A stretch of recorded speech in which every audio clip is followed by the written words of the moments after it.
આજની મીટિંગની ચર્ચા અને તેનો નિષ્કર્ષ. આજની મીટિંગ હતી, શું ચર્ચાઓ? આજની મીટિંગ હતી જે અમે આટલા દિવસથી 3 કે 4 દિવસથી આંદોલન ઉપર બેઠા છે અને જે જગ્યા ઉપર ડેમોલેશન કરવા માટે આવ્યા હતા, ગૌશાળા પાડવા માટે આવ્યા હતા, રામદેવપીર મંદિરનું ડેમોલેશન કરવા માટે આવ્યા હતા અને એ બાબતમાં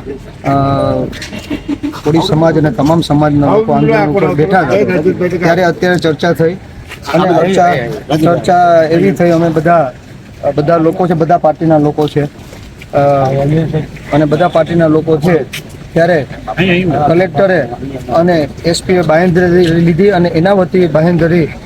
સંસદ શ્રી રાજેશભાઈ ચુડાસમાએ લીધી છે કે એમને બાંહેધરી લીધી છે કે જ્યાં સુધી ટ્રસ્ટ સાથે ચર્ચા ન થાય અને જે પણ નિવારણ ન આવે ત્યાં સુધી ડેમોલેશન કરવામાં નહીં આવે એવી સંસદ રાજેશભાઈ ચુડાસમાએ જિમ્મેદારી લીધી છે અને તમામ આગેવાનોએ એમની ચર્ચા કરીને એમને જિમ્મેદારી લીધી છે અને તમામ આગેવાનોએ કીધું છે કે તમે જિમ્મેદારી લેતા હોય તો અમને વાંધો છે. આજની મીટિંગની ચર્ચા અને તેનો નિષ્કર્ષ.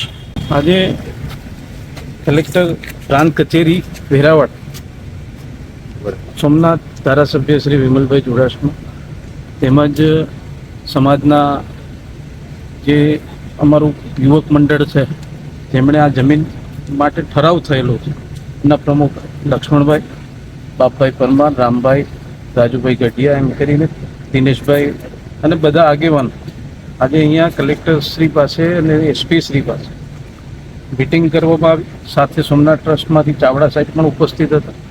અને એવું નક્કી કરવામાં આવ્યું હતું કે આવનારા સમયમાં જ્યારે આ જમીનનો ઠરાવ થયેલો છે પણ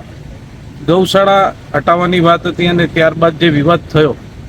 એનો અંત એવી રીતે આવ્યો છે કે પહેલાં સોમનાથ ટ્રસ્ટ ત્યારે જ્યાં સુધી બેઠક ન થાય, અહીંયાના અધિકારીઓ એની જોડે બેઠક ન થાય ત્યાં સુધી